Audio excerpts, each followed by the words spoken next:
برهام باء وراء ألف ثم ها ميم مجل فيض تيجان جخن نينان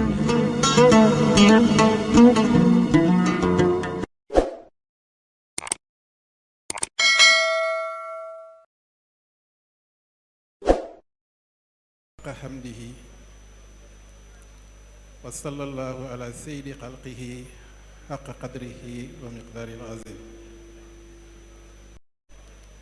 السلام عليكم ورحمة الله تعالى وبركاته.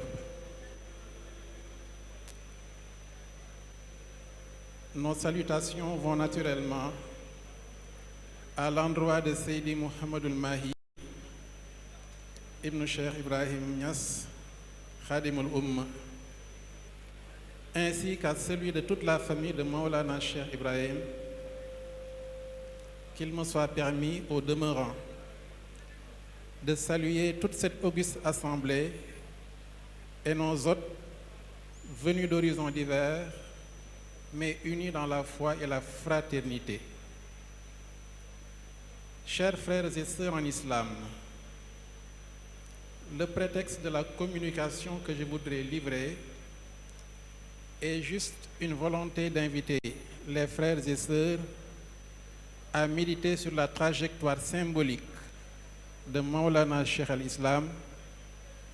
Cela pourrait prendre beaucoup de temps puisque le sujet est inépuisable, mais l'intelligence voudrait que l'on soit pratique et aller directement à l'essentiel. La paix, puisque c'est le mot-clé autour duquel tournera mon propos, est une nécessité impérieuse pour tout projet de vie sociale. Pourtant,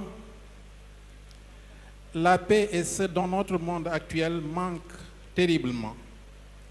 Au regard des multiples foyers de tensions et de conflits, mais c'est aussi l'un des piliers sur lesquels ont reposé les missions de Maulana Cheikh al-Islam El Hadji Ibrahim Niass radiyallahu anhu.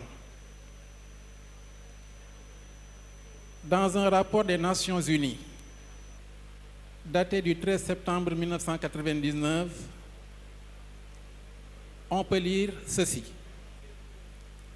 Ce document jette les bases du chantier auquel devra s'attaquer le XXIe siècle pour réaliser le rêve des siècles passés, à savoir assurer une transition entre une culture de la guerre et de la violence et une culture de la paix et de la non-violence.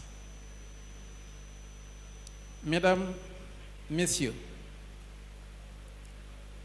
il m'a été demandé de dresser un portrait rapide de Cheikh Ibrahima comme un leader charismatique et éclairé, propagateur d'un islam pacifique et progressiste, qui a laissé des empreintes décisives sur plusieurs plans, notamment politiques, diplomatiques et sociales. Je vous suggérerai tout simplement de retrouver ce portrait dans la trajectoire de lumière qu'il suivit au gré de ses voyages. Trajectoire qui a précédé de près d'un siècle le rapport que nous avons cité, mais qui le rejoint particulièrement dans la deuxième partie du passage cité, c'est-à-dire promouvoir une culture de la paix et de la non-violence. Baye radiallahu anhu a beaucoup voyagé dans sa vie. Il a parcouru le monde. Seulement, chacun de ces déplacements était motivé, pensé, planifié pour une bonne raison. Ce n'était en aucune manière du tourisme, encore moins des promenades de bon gré. Il suffit de méditer le hadith du prophète sallallahu alayhi wa sallam, dans lequel Sayyidina Muhammad dit Man lam yahtam bi amril muslimin fa laysa minhum. Celui qui ne se préoccupe pas des affaires des musulmans ne fait pas partie d'eux. Cheikh Ibrahima parcourait le monde pour s'informer sur la situation des musulmans et de l'islam. Aujourd'hui, si on parle de la portée universelle du message de Maulana Cheikh al-Islam et qu'on le rattache directement à la promotion de la paix sociale entre les peuples, si l'on pointe la propagation mondiale de la faïda dont il fut et reste le détenteur et l'imam, ce n'est ni une conjecture, ni même une propagande de quelque nature que ce puisse être, mais un simple constat de vérité. Cheikh Ibrahima Niass a été une figure de l'islam soufi de l'Afrique occidentale. Il s'est imposé dès les années 1920 comme un leader charismatique et la vision embrasse un horizon excédant et transcendant la fragile facticité des frontières religieuses, cultuelles et ethniques, voire génériques. Le principe de ce rayonnement exceptionnel trouve sa source dans sa profonde réconciliation avec son Seigneur et Maître, son Créateur, auquel il a toujours soumis sa volonté et ses missions autour du monde. Rien qu'au Sénégal et en Gambie, qui sont ses plus proches séjours, Cheikh Ibrahima n'a eu de cesse d'œuvrer à l'unité de la communauté musulmane. Il avait tissé d'excellents liens avec toutes les grandes maisons confrériques. Les traces fraternelles et cordiales d'échanges avec Tivaouane, Touba, Ndiassane, Yoff, Kountiou, pour ne citer que, sont encore visibles aujourd'hui. Seydi Oustaz Barham Diop a révélé l'initiative par laquelle Cheikh Ibrahima avait tenté de fédérer ces maisons et certains oulémas de la Mauritanie dans un conseil supérieur islamique dont il fut le secrétaire général.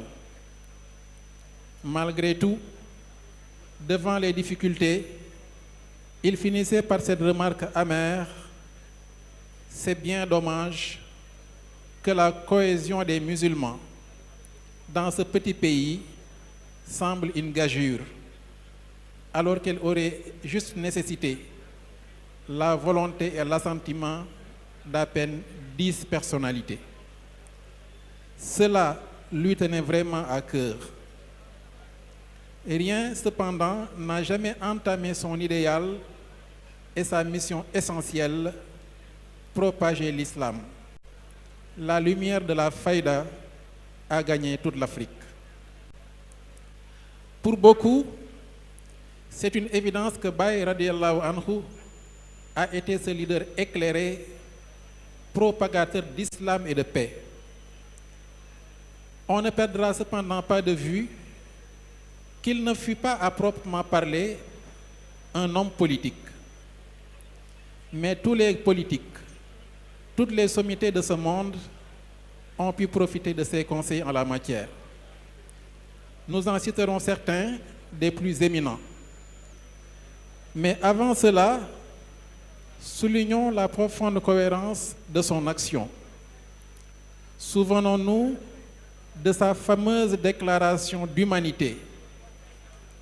Je cite: « Je considère l'être humain, le fils d'Adam, d'une manière qui exclut toute velléité de haine ou d'inimitié. » Fin de citation. Voilà pourquoi il est facile de comprendre pourquoi dans les années 30, bien avant son pèlerinage de 1937, il avait arrêté le dessein de se rendre à Fès pour intercéder auprès de Seydina Cheikh Ahmed Tidiane radiallahu anhu afin que la Deuxième Guerre mondiale ne pût pas advenir. Mesdames, Messieurs, vous avez bien entendu. la première intention de Baye de sortir du Sénégal, c'était d'essayer d'empêcher la Deuxième Guerre mondiale. Ainsi donc, si nous en parlons aujourd'hui,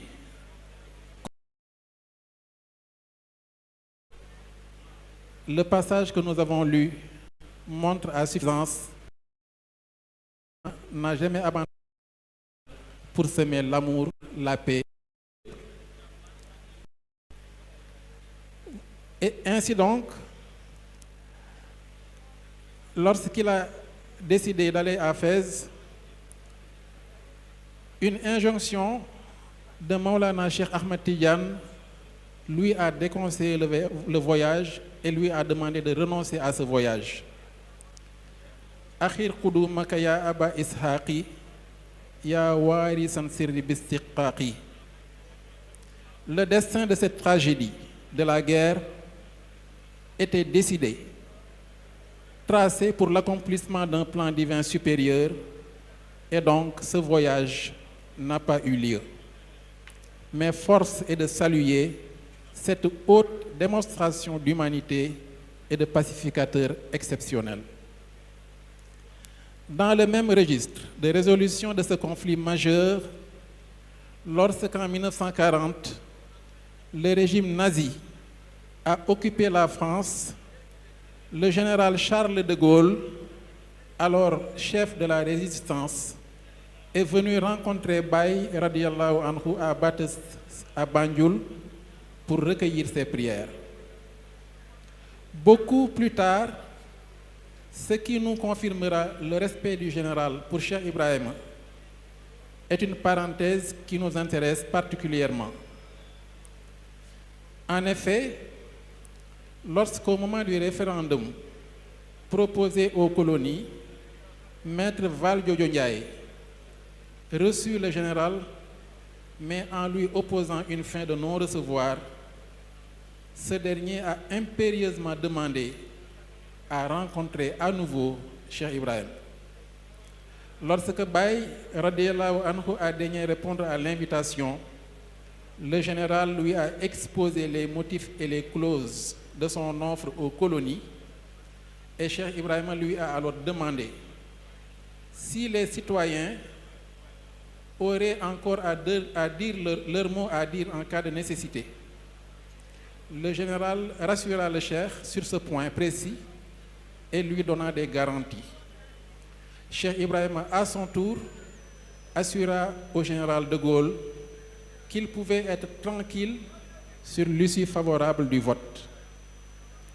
Mais un des témoins présents à cette audience révèle qu'au départ de Cheikh Ibrahim, le général Charles de Gaulle aurait dit: si vous connaissiez cet homme comme je le connais, vous n'auriez nul doute que ce qu'il vient de dire va s'accomplir. Mesdames, Messieurs, nous parlons bien des missions de paix de Maulana Cheikh. Ce que nous venons de dire montre à suffisance le rôle majeur de Baye dans l'indépendance du Sénégal. Or, l'indépendance et la liberté sont les premiers pas vers la paix sociale. Au fil du temps, cette stature de pèlerin de la paix, parallèle et corollaire à sa mission d'imam au service de l'islam, se dessina davantage et se précisa, au point que maints chefs d'État le consultaient et l'invitaient à participer à la résolution de situations de tension, voire de guerre potentielle ou réelle. On peut évoquer plusieurs interventions salutaires dans des situations délicates où, avec force, conseil et orientation, Baye radiallahu anhu a réussi à désamorcer de sérieux problèmes.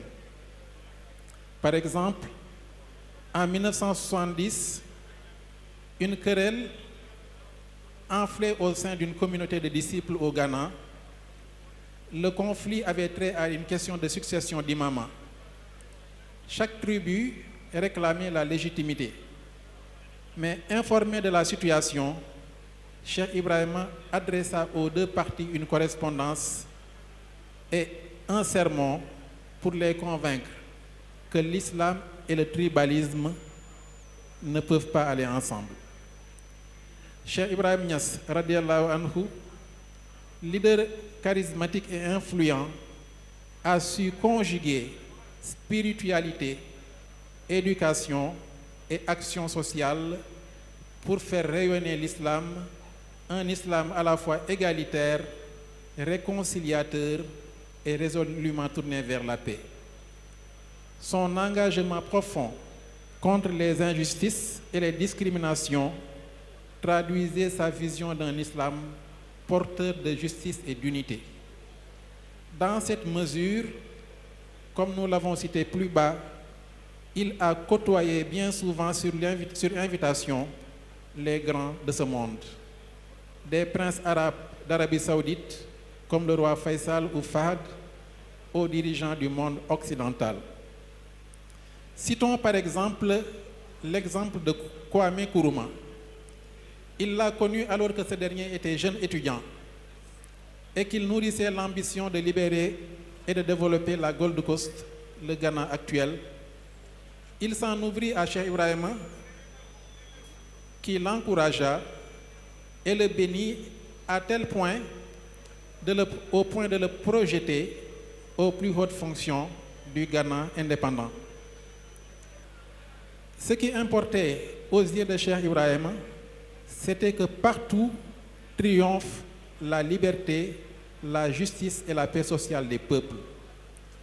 Il est important de souligner que le plus essentiel du passage de Cheikh Ibrahima avec le Ghana de Nkrumah, ce ne fut pas que personnel, mais qu'il a éduqué dans ce pays toute une communauté, qu'il a inondé leur cœur de l'amour d'Allah et de son prophète sallallahu alayhi wa sallam, et qu'il y a fédéré des millions de cœurs, effaçant entre eux la difficile frontière des ethnies, des dialectes, établissant entre eux une paix fraternelle à toute épreuve. Que dire de Gamal Abdel Nasser d'Égypte, dont la relation avec le cheikh était presque filiale? Cheikh Ibrahima a été pendant très longtemps un conseiller de Nasser et un hôte de marque pour toute l'Égypte. C'est d'ailleurs ce qui explique la présence de Cheikh Ibrahima, invité officiellement à l'occasion d'événements importants.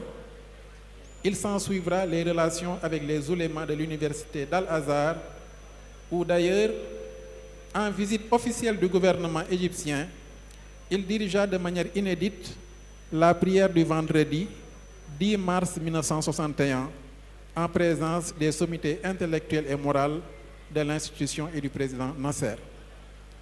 Chose qu'aucun étranger venant d'ailleurs n'avait jamais pu faire. Au demeurant,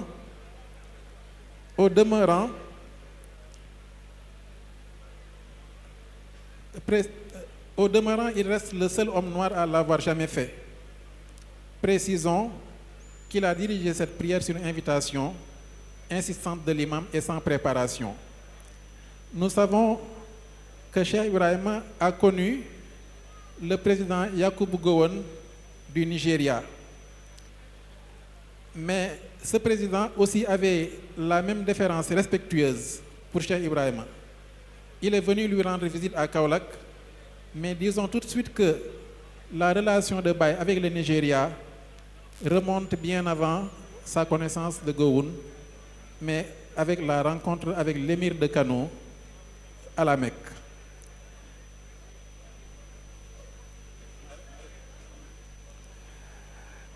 Ainsi donc, mesdames et messieurs, pour terminer, nous dirons simplement que toute la vie de Cheikh Ibrahima Niass est dédiée à semer la paix dans le cœur de millions d'hommes et qu'aujourd'hui, la Fayda Tijaniya étend son étendard à travers le monde et fédère des millions d'âmes épris de justice, de paix et surtout de l'amour d'Allah subhanahu wa ta'ala. Nous avons une pensée particulière pour nos frères de Palestine et nous prions pour que la paix revienne dans ce pays. Wa ma zalika ala Allahi bi aziz. Assalamu alaikum wa rahmatullahi wa barakatuh. Shukran. برهام باء وراء ألف ثم ها ميم مجل فيض تيجان جخن نام